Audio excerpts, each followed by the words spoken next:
Okay, well, since Brother Art led us in prayer, we'll get into the lesson. Amen. First of all, how many studied the lesson this week? Amen. I did. Okay. Amen. Two faithful ones anyway. It'll be Michelle and Arthur. You read it? Okay. I studied for it. And Brother Charlie studied for it. All right. Okay, well then I expect quite a bit of input then. All right. So when I stumble, I know you got my back. Amen. All right. Okay, first of all, who is the lesson about? Amos. Amos. And who is Amos? Amos is a sheep herder. Not a sheep herder, but a herdsman. A herdsman. Okay, what's the difference between a sheep herder and a herdsman? Well, I'm just going to give you my definition. I don't think there's no difference in either one. A sheep herdman just does sheep. But a herdsman does all types of animals. That's how I That's do it. very good. Okay, very good. You might even do cows. Cows, horses, all Horses. Yeah. Okay. And probably the favorite animal back during that day was the one with the two stones that stick up in his back. Oh, the camel? The camel. Okay. And that camel was known to be the distance runner. So you could store so much water in those stones that he had. Oh boy. Okay. All right, I'll read through it. You follow me, and we'll see how far we get. Then Amos the priest of Bethel sent to Jeroboam, king of Israel, saying, Amos has conspired against thee in the midst of the house of Israel. The land is not able to bear all his words. For thus Amos saith, Jeroboam shall die by the sword, and Israel shall surely be led away captive out of their own land. Also, Amaziah said unto Amos, O thou seer, what is a seer? One that, well, it's sort of, in our days right now, a seer is like one of those fortune tellers or something like that. Okay, hereafter, wait till you call them. Okay. All right, verse 12.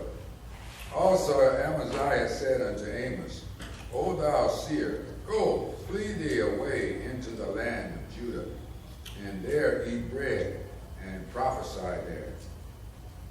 But prophesy not again any more at Bethel, for it is the king's chapel, and it is the king's court. Then answered Amos, and said to Amaziah, I was no prophet, neither was I a prophet's son, but I was a herdsman, and a gatherer of sycamore fruit. And the Lord took me as I followed the flock, and the Lord said unto me, Go, prophesy unto my people Israel. Now therefore, hear thou the word of the Lord. Thou sayest, prophesy not against Israel, and drop not thy word against the house of Isaac. Therefore, thus saith the Lord, thy wife shall be an harlot in the city, and thy sons and thy daughters shall fall by the sword, and thy land shall be divided by line, and thou shalt die in the polluted land, and Israel shall surely go into captivity forth of his land. Somebody read the key verse for me. Then answered Amos and said unto Amaziah, I was no prophet, neither was I a prophet's son, but I was an herdsman and a gatherer of sycamore fruit. And the Lord took me as I followed the flock, and the Lord said unto me, Go, prophesy unto my people Israel. Okay. All right.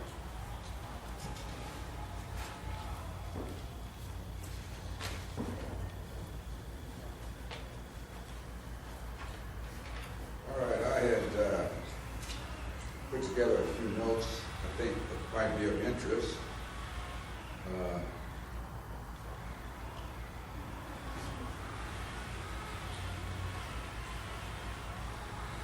Was Amos, was he a Gentile or what? Can somebody give me some background on Amos?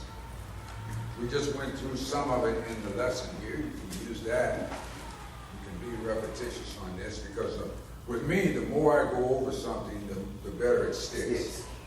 So somebody tell me something about Amos. Well, I know he wasn't a Gentile, okay? He wasn't a Gentile. We're going to get that straight right now. He was not a Gentile. All right. Because God did not have Gentiles going telling Israel anything. He always chose someone from Israel to do the work, do his work. Now, when I was studying the lessons, just to give you a little stuff about Amos, I know Amos wasn't a prophet. You would think that he was a prophet because he is in that book with all of the minor prophets. But he tells you in his own words that he's not a prophet.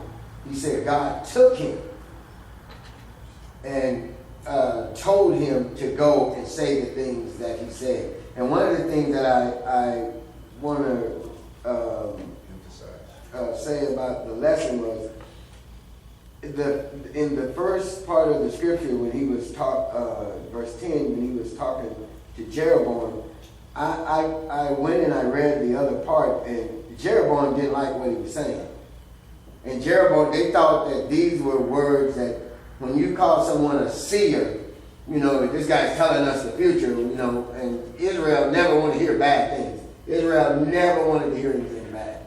Everything Israel wanted to hear was always good. So that's why they told Amos, they called him a seer, but what they didn't understand is God, everything he said, God told him to say. It wasn't like it was his own words, you know. And one thing about our folks is we don't want to hear none of the bad stuff. We just want to hear all the good stuff. Right. And that's what kind of got Amos in trouble, so to speak, with the people. But, of course, the good Lord doesn't really care about what we think or say, or, well, he cares, but it doesn't affect his decisions. There you go. There you go. Thank you. I like that, brother. I like that. I like that. I like that. And in verse 17, Sister Greta, can you read verse 17 for me, please? Therefore, thus says the Lord, thy wife shall be an harlot in the city, and thy sons and thy daughters shall fall by the sword, and thy land shall be divided by line, and thou shalt die in a polluted land, and Israel shall surely go into captivity forth of his land. What do you think God is doing here in verse 17? Somebody give me an idea. I got a question because, okay, maybe I was wrong about it because this was a part of the scripture that kind of threw me. Now, when God, when it says, therefore the Lord said, thy wife shall be a harlot in the city, was the question I have for the class is he talking to Amos? That's who he's talking to? Yes. You sure? Yes, he's giving him a vision what will happen in his life. How Israel is treating God. How God is going to treat Israel. He's revealing that scenario through Amos. So he's telling Amos that Amos is white. Amos is white. See, I didn't gather it that way. Okay, hold on, Charlie. Let me say this, and then you can correct me. I don't mind being corrected. Because if you go back to the beginning, Amos, first of all, he was talking to Jeroboam, right? Who was the king of Israel. But Jeroboam told him to get out of there. They don't hear that. Then he went and he talked also to Amaziah. Yeah. Said unto Amos that thou seer, go and flee away into the land of Judea. Well, we know that the land of Judea is where Judah is, right? Okay. Now, when you get down to verse 16, he says, now therefore hear the words of the Lord. Thou sayest, prophesy not against Israel, and drop not thy word against the house of Isaac. Now, when we get up to this part right here in verse 17, I didn't think that he was talking about Amos' wife, because what I read about Amos, he didn't have a wife. That's right. He didn't have a wife. He didn't have a wife. So how could God? So you're telling me that God was telling to him something that was going to be in the future for his wife, or in the future of one of these kings' wife? Because that's who I thought God was talking to, the king of Israel, which was Jeroboam. And when Amos said your wife is going to be a harlot, because Amos didn't have a wife. So how could his wife be a harlot if he don't have a wife? Okay, did you read the whole book of Amos? God was Did you starting. read the whole book of Amos? No, I didn't read the whole book. God was starting to giving Amos a vision of what's going to happen to Amaziah the priest. He tell him that his wife will be a harlot in the That's what I city. thought. His sons and daughters going to die by the sword. Thank you. Okay, say that again now. Say it again, Charlie. God was giving Amos a vision Okay. of what was going to happen to the priest's wife. Oh, The okay. priest's wife was going to be a harlot in the city. His sons and daughters were going to die by the sword. Okay. So we're saying that this wasn't, this had nothing to do with Amos' personal life. No, this has nothing to do with anyone's personal life.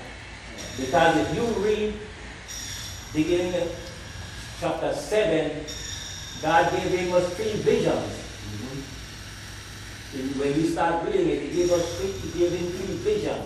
He gave him the vision of the grasshopper, He gave him the vision of the fire, and He gave him the vision of the plumb line. Okay. Well, would you care to comment on any of those visions in the plumb line? But the plumb line was for Israel. Okay. What's the relationship between the plumb line and Israel? God was going to put that plumb line there for Israel, for dividing the land that was going to go into punishment. That's why he said the land should be divided by land. It says in verse 8, and the Lord said unto me, what chapter? 7?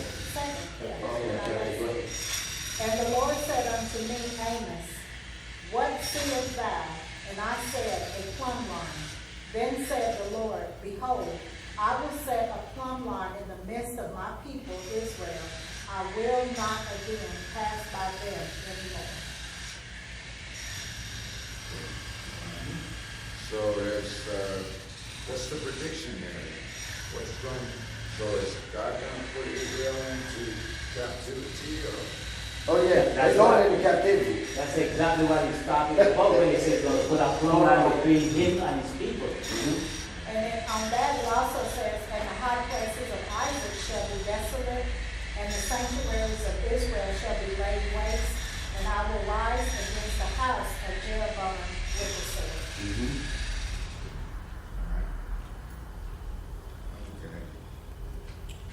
All right, well,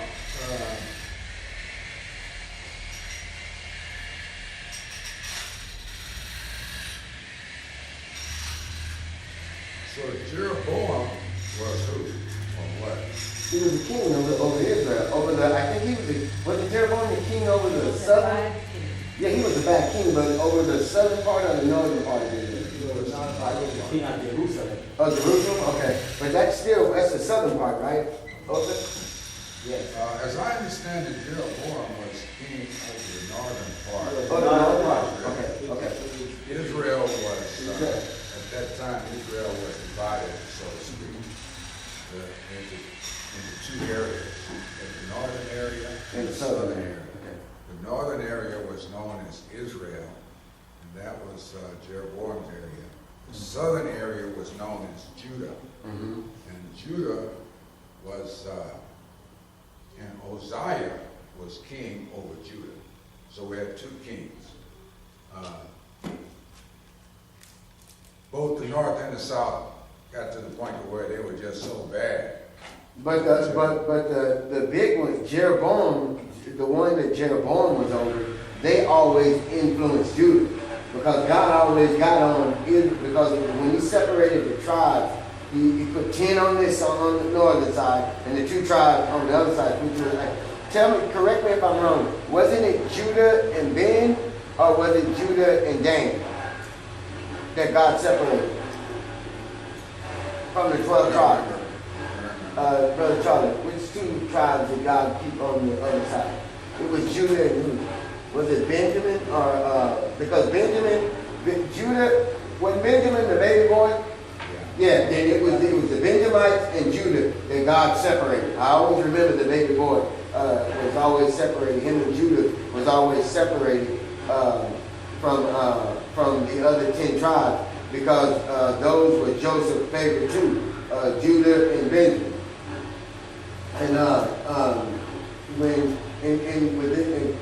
And Judah always was influenced by Israel, those other 10 tribes, and that's why God separated them. But Jeroboam was the bad king. He was horrible.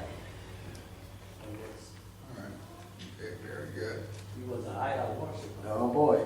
Yeah. What was the idols during that era? What was one of the idols, or the chief idols, name? How did they refer to him? Baal? Baal. Okay. And the idol Baal, not to go too far into that, but Baal worshippers was pretty bad. They had even gotten to the point to where they would sacrifice their own children. Children, yeah. And God definitely didn't like that, yeah. Well, that's why he told us, that's why I'm glad we're in this lesson, because my lesson today, the afternoon lesson, is just in that area about God telling them not to mix and match with all of these tribes, but God always put a stumbling block out there for Israel just to see what they were going to do. And every time they went with these other gods, because these other gods that they were watching, these other tribes that God left in Israel on purpose, he did that to put a stumbling block in front of Israel. Israel don't know it. Even today, it's a stumbling block in front of us. And we don't recognize the stumbling block that God put in front of us to see whether we're going to forbear, keep the commandments, or no to the commandments. Which one are we going to do? Because, we get out there, we get to worshiping other gods and don't even know that we're doing it sometimes. But that was one of the stumbling blocks that God put in front of Israel is choice. And sometimes choice can lead you the wrong way. Because you want to choose what you want to do instead of doing what God says you. Wow. Okay. All right. And that's why Israel always stayed in captivity. Because they always wanted to do what somebody else wanted to do instead of worshiping the true and living God. They want to follow the heathen. Thank you. I always want to follow the heathen. I always want to follow the heathen. That's what the Lord told them. Yeah. Stay away from the heathen. Israel did go into captivity quite a bit. Quite a bit. 2,000 years of captivity. In and out of captivity. But God is merciful. Hard-headed people. Because every Still time, there. Like we are. Still there. every time they go into captivity and they find themselves way down in trouble, they call on the Lord and the Lord bring them out. Yeah. But as soon as he brings them out, They start again. they go start right back again with the same mess. The same mess. And it ain't changed from today. It hasn't changed. It's just gotten worse. And the Lord always provided, back in the day, either a prophet or a judge to try and tell Israel that they needed to stop the idol worship. And if they didn't stop the idol worship, what was going to happen to them? They were either going to suffer great loss or they were going into captivity. They love captivity. Israel loved captivity. That's why Jeremiah asked and said, is Israel just a homeborn slave? That's why he asked that question in Jeremiah. In Jeremiah chapter 10, when he, I think it's Jeremiah chapter 1, he asked the Lord, is Israel just a homeborn slave? Brother, yeah, I'm just going to sit down. When we go talking about Israel, God says she's a rebellious people. She's a rebellious house. She has ears and she hears not. And she has eyes and she sees not. But she's a rebellious people. And that's us today. You know, I can't help it, everyone. Every time I hear the word of God, God's talking to us now. See, God, present, past, and future.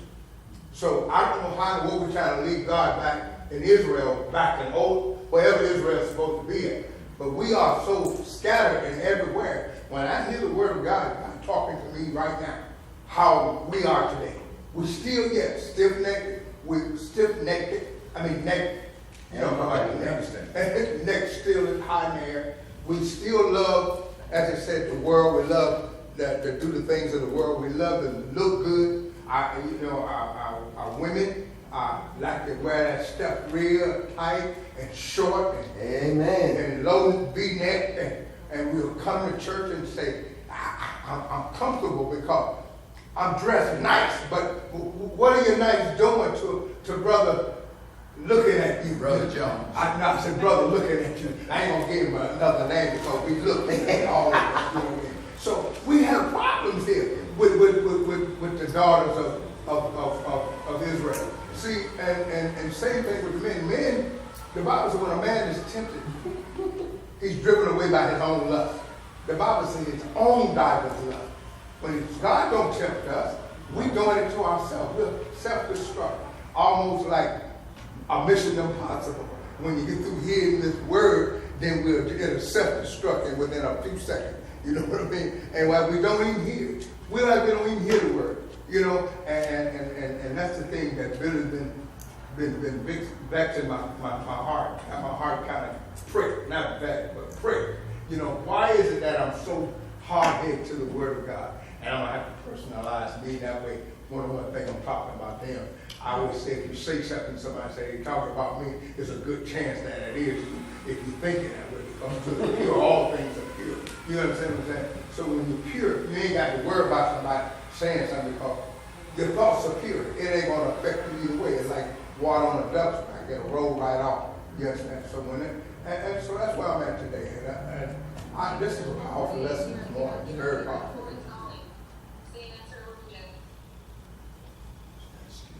My ears are really in, brother. I hear that.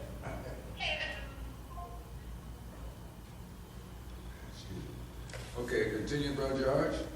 That's it. I'm done. That's it? Okay. I just want to. Well, no, I agree with you on that.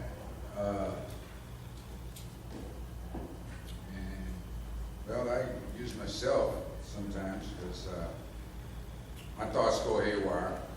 And I have to pray to the good Lord to remove certain thoughts from my mind, those negative thoughts that I have. I have to pray for myself that God will take and remove that from me. Yeah. Sister Sonia, did I see your hand?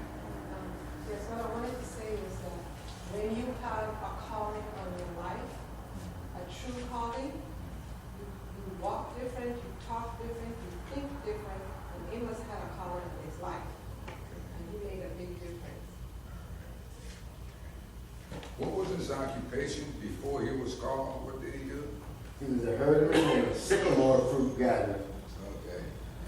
I don't know. I didn't look up sycamore fruit. Anybody know what kind of fruit that is? Sister J, you know what sycamore is? Sycamore fruit? No. Like hard shells. Yeah, hard shell things that look like pecans almost, but they're sycamore fruit. They're hard and round. We used to have those trees in Mississippi, those sycamore trees, and it's got a nut inside of it. Yeah, that's what it is. It's like a hard shell. I know I didn't like the Strong. switches. But she said she don't like the switches on the sycamore tree. Switches like So they tell you she was a rebellious child. She didn't like the switches. switches is right. ship? No, not that hard. Not that hard. The black walnut shell, I think, is the hardest one. Yeah, I think that's the hardest one. hammer. Because you ain't got no hammer. You can beat that all day with some nutcrackers. You ain't gonna crack that with your hand. You gotta have a hammer to get that one. All right. So, but anyway, Amos harvested those sycamore nuts. Mhm. Okay. All right, Sister J, I see your hand. I just wanted to share that what I see with Amos. He was a humble guy. He reminds me of David when David was a little boy. You know, he's minding his own business, but then the Lord picked him to go and deal with the hard-headed people. Yeah. A humble person to go to bad people to spread the word. And then since you mentioned that, if you notice that most of the prophets that God picked, or his messengers that he picked, they weren't flamboyant type guys. I mean, they were humble guys, outdoorsmen. They took care of the sheep, or they took care of their parents' property. They weren't highfalutin guys. Right. God always picked the lowly type guy Yes. and give him the assignment that God wanted him to have. Michelle? Just a little bit more background. In the beginning of my book with Amos, I had quite a bit of information, but it says the author of the prophecy is identified as Amos, a shepherd of Tekoa. It still doesn't say, where he was from or what tribe or whatever he was from. His name means burden or burden barrier. He provides a key to the leading message to the book. The prophecy is Amos' great burden from the Lord concerning the national sin of God's chosen people, as well as the judgment that must fall upon them unless they repent. And just to skip down, because there's a lot more to it than that, but it also said that he was a simple shepherd who also gathered sycamore fruit, and who is in obedience to God, was used mightily to deliver God's message of judgment against Israel, the northern kingdom. And he was not a graduate of any school of prophets or anything. He was just chosen by God. Oh, Brother Otha, just let me reiterate. The sycamore is not a hard nut. No. It's we have these trees in Mississippi. Now that I see it, looks like the fruit looks like that. You probably can't see it, right? Don't get it. But that's what a sycamore fruit. That was a sycamore fruit. Yeah, we have it in Mississippi. We used to fall on the ground. My grandmama and them had them. Yeah, we had those in Mississippi when we And got all them. kind of trees. And they go out there and get Well, I think most nuts kind of like that, similar to that. When they're still on the tree growing, Mhm. they're inside of a green shake. Yeah, that's what it's like. Yeah. Yeah, I know pecans are. I never and knew then what they it fall was. off. They fall off on the ground, and then that green covering sort of mildews away or rots away, and leaves the nut exposed. And then those squirrels and rabbits and whatever those rodents they go to work on. You go out there and get them before they get to you. Get them quick. All right, I got a fact about Amos, and I got him listed as a Hebrew prophet of the 8th century BC. He's a prophet. He wrote a prophetic book.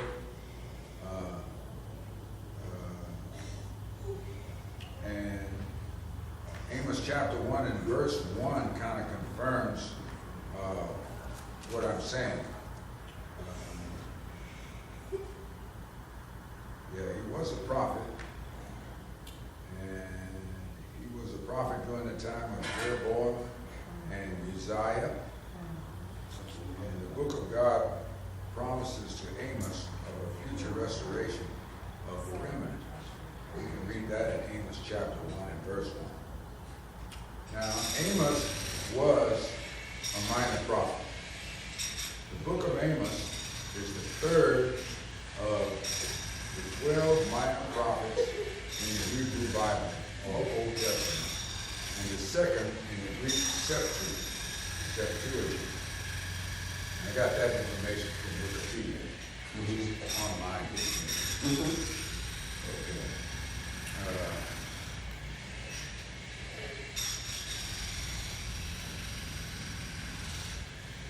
You got a hand open. Okay. When Amos, when you look at the minor prophets, it's almost like the minor prophets, God just gave them small tasks to do. Opposed to Isaiah, Ezekiel. By what measure can we say something is small and something is large? I mean, God tell you you're going into captivity, there's only one way that can be put. Is that something major? Is that something minor? Does it matter who tells you? If you're gonna get sick, or if you're gonna get a whipping, doesn't matter who tells you. You're still gonna get that whipping, or you're still gonna get sick, or you're still gonna be taken into captivity. So to me, I don't see there's that much difference between major prophets and minor prophets. Because to me, everything, not to cut you off, That's okay. but to me, everything that God said is important. I think one of the things that kind of distinguishes between major and minor, the major prophets, they probably talk about a subject more so than the minor prophets. Minor prophets, they say a few words, that's it. The major prophets, they may say a lot of words. They may take all day and preach on the subject. Whereas the minor prophet might preach on the same subject, but he might just do it for maybe a couple hours. That's the way I see it. But they're both important. They're both important. Okay, can I piggyback on what you said? Okay, but I noticed the difference in the prophets from the major and the minor. Most of the major prophets, God gave them visions to allow them to see things. He didn't do that to the minor prophets. He just told them the words to go and say to Israel. But when you look at Isaiah, Ezekiel, Daniel, Jeremiah, even what's the other one? Nehemiah. Even him being not a major prophet, but God showed him visions. And a lot of the minor prophets, God never showed them visions. And like this one here, he didn't consider himself as being a prophet. He was going about his business one day. Hold right there. Don't lose it, God. Okay. Don't lose it, God. All right. Okay. All right. All of God's prophets, when they first started out, they weren't prophets. They weren't, you might even say, using our day, you might even say it wasn't, they didn't go to church regularly, you might say. Okay, because David was, what did David do? David took care of his father's sheep. He spent a lot of time out in the wilderness using his slingshot. And he wasn't a prophet then. He wasn't even close to God at that time. God chose him. He was close. He just didn't know he was close, how close he was to God. He was close to God. He just didn't know it. And then, of course, we have Amos here. Amos was a sheep herder. I mean, he wasn't seeking after the Lord with all of his heart. God just chose him. You take a look at Moses. Moses wasn't a religious man as far as the Hebrews went. God just chose him. So I would go so far as to say that most of the prophets that God had, they weren't they weren't very religious men. God chose them. Just as, like Israel. God chose Israel. Why? Why did God choose Israel? Because they were a peculiar people. Now before that, He said they wasn't few in number or the they most. were few in number, and they was not a powerful people. God just chose them because He felt like choosing. You think so? I think so. They weren't a mighty people. No, They they weren't weren't. mighty warriors. You know, they didn't do anything spectacular. But to me, God always has a starting point. And He makes the starting point where He wants the starting point to be. He told Israel, I chose you because you were the fewest of people. You were the least. You weren't strong, you weren't mighty, but I just chose you. Well, to me, that's the way He does it. He's always got to have a starting point. And He's always organized. He's always trying to organize His people or get His people to follow His rules and commandments so that we can be organized. But most of the prophets, or the few prophets that I've read about, when they first started out, they weren't mighty men. Look at Saul. Saul was the first king of Israel. Now Saul was he was a tall man. The Bible says he was a good-looking guy. But that's all he had going for him. That's all he needed at the time. He wasn't a mighty warrior or a mighty man at the time. But God chose him. Well, let's hold up right there, brother. Say again. Let's stop right there. Okay. Because Okay. God gave the people Saul because that's what the people wanted. Thank you. God didn't choose him. The people wanted God it. says because the people wanted him, that's why He gave the people their choice. That's why God took away His kingdom from him. He took away the kingdom when He rent his garment, when He rent the Nathan went garment. Nathan tell him, that's it, you have lost your kingdom. But he wasn't chosen by God. God, like the Bible said, He gave you the desire of heart. That's what the people wanted. And the Lord says, okay, you want this man, but this is not my choice, but I'm going to give it to you because you are asking. So the lesson there is be careful what you ask for. Yep, always. You just might get it. And I did. Well, let's go back away to the judges. Getting a little bit away from here. What about Samson? Samson was a judge. Was he a mighty man or He was a mighty man, but he got what he very got. religious? Or did God just choose him? No, Samson was chosen by God from the womb. Yeah, from the baby, yeah. So He was his chosen. mama promised God that And he the would angel get told his mother Yeah.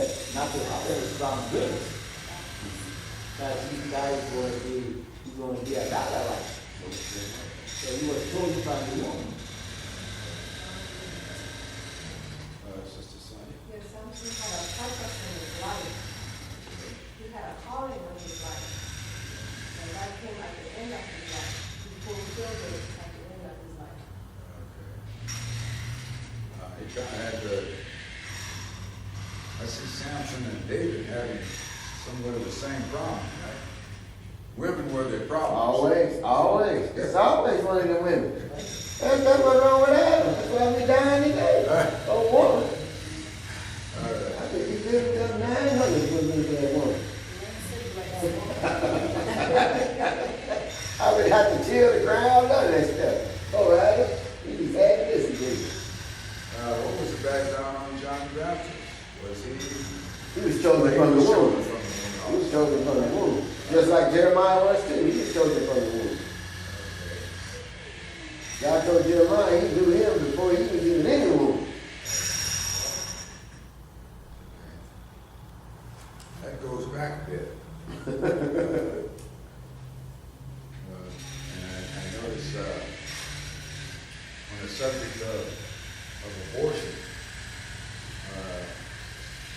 say that before a child is born, he's not a human being. And then some say that before he's born or she's born, they're human beings.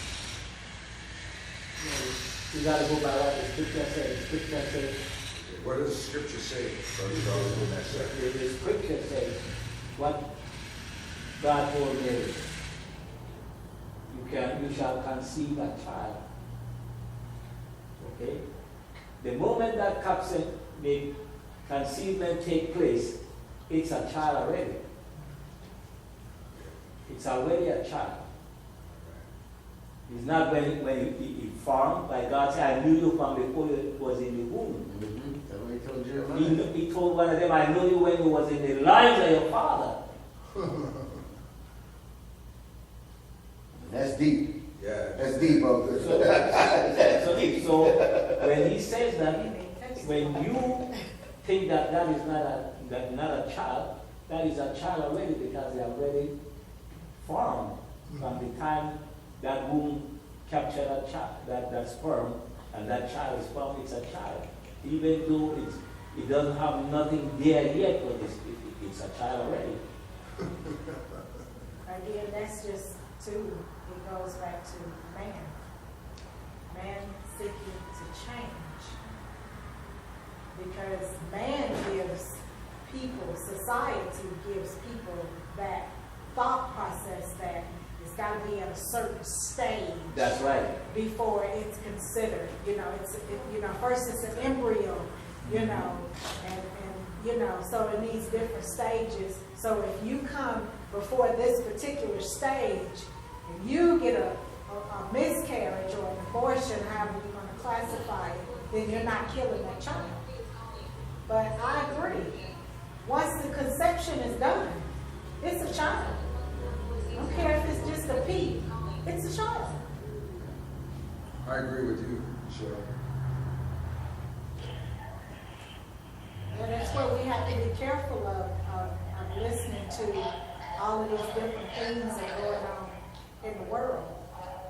If it can't come back to the Word of God, you should leave it alone. That's right. Don't pay. Okay. You know what I said? Believers should never pay attention to what the world says. Amen. Amen. Shut your ears from the world, because the world will put you in trouble. Yes, yes. Every time. Shut your Every eyes from the time. world. I'm going to put that on my board. Every time. In addition to what Brother Charlie said, if believers need counseling, they shouldn't go to the world. They should go to the pastor, the elder, a brethren, but not to the world. You get two different point of views there. Well, I say you should pray about it That's right. first. I say before you do anything. if you need comfort, like Sister Michelle said, I say you pray and ask the Lord to help you And he'll guide to you. get out the mess, and you will get out of it. Because like the Lord said, don't trust no man. That's right. You can't even trust the pastor to go to him Amen. and say something, because he's going to tell Tell someone him, else. Tell him, Charlie. He's Tell not him, going to Charlie. keep it to himself. He's going to tell someone else in the church. You might not know, but someone else know your affairs. That's right. And let me just to help to piggyback on what Charlie said, because see, everybody that says Lord, Lord wasn't called. Everybody that stand up behind the pulpit wasn't called. And you gotta know that's why prayer is much more needed when it comes to situations like that. And I'll be the first to tell you, when I was on drugs, I didn't go to no preacher. I didn't go to nobody. I went in the bathroom, got on my knees, asked the Lord to take that stuff away from me, and I've been walking ever since. Very good. Been walking ever since. That's quite a testimony Cigarettes, same thing. And that was the hardest thing for me to do, quit smoking cigarettes. And I asked the Lord one day, Lord, please, you took the crack away, all the other stuff, please, just to get these cigarettes away from me. And it's been 9 years since I smoked a cigarette. Good. I heard Pastor Price, the one from the Preacher Center. I heard him one time long ago when he was preaching. He says the woman that used to come into his office and throw themselves onto him like on a platter. He should never bring that in the congregation, because the woman might be in the same congregation right there that tried to do it up to him. So she should never bring that in the congregation. That's between him and this woman. He, as a pastor, has set this woman straight. Regardless of what happened, he set that woman straight. He don't need to bring it in the congregation. It's between him, the woman, and the Lord. Amen. The Lord knows if your heart is clean concerning this woman. And if you set her straight, then you leave it alone, because the Lord, you will go to the Lord and say, I have set her straight. You don't need to bring it to the congregation. You're creating a mess right there. Amen. Because other people that is listening is saying, what kind of pastor is this? If he can talk about that, then I can't go to him with something important concerning me and say, I want you to counsel me, because you might bring it in your sermon when you preach. That's your point. Amen. You don't call name, he doesn't call name, but you might bring it in there when you Brother preach it. Shirley. That makes a lot of sense. Sister J. I used to listen to him sometimes, and then during his sermon, he used to talk about people that wrote checks, like their electricity bill was $10,000 a month, and then people would give him bounce checks, and he would just throw it in the sermon. I don't think that's a place for you to talk about people That's that, right. wrote bad checks, even though we should not write a check if we know we don't have the funds. And also, his son stepped down. He's not preaching anymore. So I don't Yes, know his how- son stepped up. Yeah, he stepped down. He couldn't bring in the kind of money that daddy was bringing in. Oh. You gotta be able to bring I it, keep thought it. his son was a pretty good preacher, Yeah. but he doesn't preach anymore. No, the money was short. He couldn't pay the light bill. I'm just telling you the truth, man. Couldn't pay the light bill, so you gotta step down. Let daddy come back in and do this. Because that's like I said earlier, Brother Otha. Everybody that's preaching is not called by God. They're not called by God. I'm sorry, just not. Especially if you're getting up there telling people how you feel and what you think. God don't care nothing about how you feel and what you think. The word is the word, regardless of how we feel and what we think. That's why a lot of us is in trouble now, because we lean toward on our own understanding instead of trying to get some understanding of the scriptures. Time's up, y'all. My personal belief, I think, being a pastor, if a person write a bad check, as you being a pastor,